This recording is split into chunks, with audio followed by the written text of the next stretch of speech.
IFM News.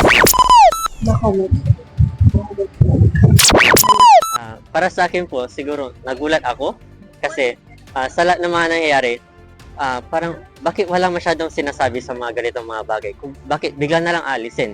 Kahit merong mga parang past na nangyari na pwedeng maging ebidensya or parang proof kung bakit ginawa iyon, dapat meron pa rin parang mas credible, mas professional na way kung paano nila ito gagawin. So, kung naalisin man talaga si Vice President Sara, siguro kailangan, kung ako bilang isang random na tao, gusto ko rin na explanation kung bakit ganon.